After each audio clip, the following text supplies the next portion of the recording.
చర్చలోకి తిరిగి స్వాగతం. రాజేశ్వరరావు గారు, రామకృష్ణ గారు చెప్పారు రెండు చాలా అంటే మనసుని కలిసివేసేటటువంటి రెండు సంఘటనలు. అంటే మన సమాజం ఇంత త్యాగాలు చేసినటువంటి వారికి మన వాళ్ళ స్వేచ్ఛావాయువులు పిలుస్తున్నామంటే కారణభూతులైనటువంటి వాళ్ళని అంత నిరాదరణ ఎందుకు లోచేసింది? మనం చూస్తూ ఉన్నామండి. గత 20-30 సంవత్సరాల నుండి ప్రపంచీకరణ నుండి అది ప్రపంచీకరణ సర్వవ్యాప్తంగా నడుస్తూనే ఉంది. కానీ మన భారతదేశం యొక్క సంస్కృతి సాంప్రదాయాలే కాకుండా ప్రపంచవ్యాప్త స్వాతంత్రోద్యమాలలో సాధించిన విలువలను మనం ఇంకా జతపరిచినాం బాగా. ఆ విలువల పట్ల గౌరవం తగ్గిపోతా ఉంది.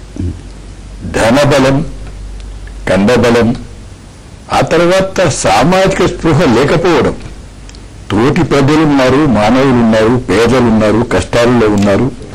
స్వతంత్రం అంటే వారి కొరకు చాలా నామమాత్రం కదా. ఆ రోజు వచ్చిందంటే దండ వేయడము లేకపోతే కాస్త ఉపన్యాసమైపోయింది. మనకి ఎదురుగుండా కనపడుతున్నటువంటి వాళ్ళు వాళ్ళ కష్టం ఏంటి, వాళ్ళ సుఖం ఏంటి, వాళ్ళు ఉన్నారా, ఆరోగ్యం ఎలా ఉంది, మందులు కొనుక్కోగలుగుతున్నారా, చేదోడు వాళ్ళగా ఎవరైనా ఉంటున్నారా అనేటువంటిది ఎవరు పట్టించుకోరు. ఆ స్పృహ లేదు.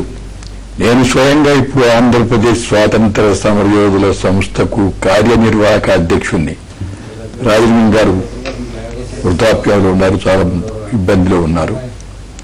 ప్రతి వారం 15 రోజులకు ఒకసారి మేము చూస్తూ ఉంటాం. ఈ సమరయోధుల యొక్క బాధలు చెప్తూ ఉంటారు మా కార్యవర్గ మీటింగులు. ప్రభుత్వానికి నివేదిస్తూ ఉన్నాం. పెన్షన్లు రాని వాళ్ళు వేల మంది ఉన్నారు. వేల కేసులు ఇంకా ఆంధ్రప్రదేశ్ గవర్నమెంట్ దగ్గర, సెంట్రల్ గవర్నమెంట్ దగ్గర పేరుకునిపోయి ఉన్నాయి. మీరు పెన్షన్ గురించి అన్నారు కాబట్టి నాకు ఒక ఉదంతం గుర్తొస్తుంది. నిజంగా కలిసి వేసినట్టు ఒక సంవత్సరం క్రితం అనుకుంటా ఒక స్వాతంత్ర సమరయోధుడు ఒక రాష్ట్ర మంత్రి కాళ్ళ మీద పడి నాకు పెన్షన్ ఇప్పించిన చాలా ఎందుకు లేదు. అది అంత ధైర్యమైనటువంటి స్థితి, ధైర్యమైన పరిస్థితులు ఉన్నారు.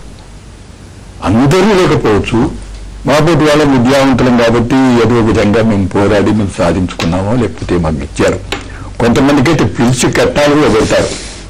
ఏది మేము విద్యావంతులం నలుగురిలో మాట్లాడబడింది కాబట్టి. కానీ ఆ రోజుల్లో కర్రలు పుచ్చుకొని దళితులుగా ఉన్నవాళ్ళు, బలహీన వర్గాలకు సంబంధించిన వాళ్ళు ఆ ఆవేశంలో ఆ నాయకుల యొక్క ఉత్సాహం పొంది ముందుకొచ్చి త్యాగాలు చేశారు. ఇంకేం పని చేయలేకుండా పోయారు. ఈ రోజుల్లో వాళ్ళని గౌరవించడానికి అవసరమైనటువంటి చర్యలు, కనీస పెన్షన్, కనీస వైద్య సౌకర్యాలు. మొన్న అయితే పింగళ వెంకయ్య గారి పేరు మీద ఒక స్టాంప్ అయితే విడుదల చేశారు. కానీ పింగళ వెంకయ్య గారు అవసాన దశలో వారు పడినటువంటి కష్టం వారు అది మరణాతీతం. చాలా కాలం తర్వాత, చాలా సంవత్సరాలు పోరాడిన తర్వాత గుర్తుకొస్తున్నాయి. అది కూడా ఏదైనా రాజకీయ ప్రయోజనాల కొరకు గౌరవాలు సంపాదించుకోవడానికి చేస్తే చేయవచ్చు. సంతోషం ఉంది. దానికి సంపూర్ణంగా మేము సానుభూతి లేకపోతే సహకారం చేస్తాం. కానీ వందల వేలాది మంది వచ్చి అడిగిన వాళ్ళకైనా మీరు పరీక్ష చేయండి, గ్రామానికి వెళ్ళి తెలుసుకోండి వాళ్ళ యొక్క స్థితిగతులు ఎలా ఉన్నాయో. వాళ్లకు కనీస భోజన సౌకర్యాలు, వైద్య సౌకర్యాలు అనేక కుటుంబాలలో వాళ్ళ బిడ్డలే వాళ్ళని చూడడం లేదు. కొడుకులు కానీ బిడ్డలు కానీ కోడళ్ళు కానీ చూడడం లేదు, సరిగా పట్టించుకోవడం లేదు. అలాంటి వాళ్ళలోకి ఒక్కదైనా కన్నీరు పెట్టకూడదు, అసంతృప్తిగా ఉండకూడదు. నా దేశం నేను సాధించిన, నేను పోరాడిన త్యాగం ఫలించింది, అందరూ సంతోషపడుతున్నారు. పోయి అందరికందరూ పూర్తిగా సమృద్ధి కాకపోయినప్పటికీ బానిసత్వం లేదు కదా, స్వేచ్ఛ వచ్చింది కదా, పత్రికా స్వేచ్ఛ వచ్చింది కదా, అడగవచ్చు, పోరాడవచ్చు కదా. ఆ పరిస్థితుల్లో వీళ్ళ మంచి చెడ్డలు పట్టించుకోవాలనేటువంటి స్పృహ ఇప్పుడు అధికారంలో ఉన్నటువంటి వారికి, నాయకత్వానికి ఉండాలి, ప్రభుత్వానికి ఉండాలి. రామకృష్ణ గారు, మా ఊరి దగ్గర కాళీపట్నం ఒక గ్రామం ఉంది. అవునండి. మొత్తం గ్రామంలో ఉన్నవారు అందరూ మగ అందరూ కూడా స్వాతంత్ర సమరయోధులు. అయితే వాళ్ళు స్వాతంత్ర సమరంతో పాటుగా జమీందారీ వ్యతిరేక పోరాటాన్ని కూడా చేశారు. జమీందారీ వ్యతిరేక పోరాటం చేశారు కాబట్టి అక్కడ జమీందారు వీళ్ళ మీద డెకాయిటీ కేసులు పెట్టించారు.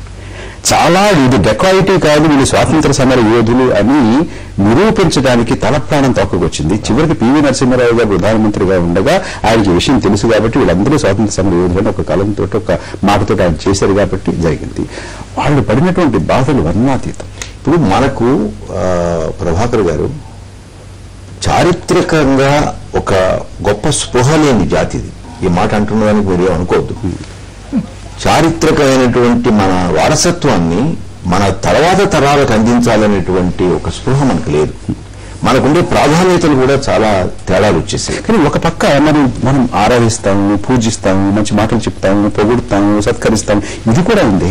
కానీ ఇది చాలా లాంఛనప్రాయం. వారు అన్నట్టుగా ఇది ఒక ఆర్నమెంట్ గా జరుగుతోంది, చెయ్యాలి కాబట్టి ఒక మొక్కుబడిగా జరిగిపోతుంది. ఇవాళకి మనకు స్వాతంత్రోద్యమంలో పాల్గొని అసూరు బాసినటువంటి మృతవీరుల యొక్క సమగ్రమైన లిస్ట్ ఈ దేశంలో లేదు, జాబితా లేదు. ఒక 3-4 నెలల క్రితం ICHR అనే ఒక చారిత్రక సంస్థ ఉంది ఢిల్లీలో, Indian council for historical research. ఈ పని ఇప్పుడు ప్రారంభిస్తే మేము అందులో సభ్యులంగా ఉన్నాం.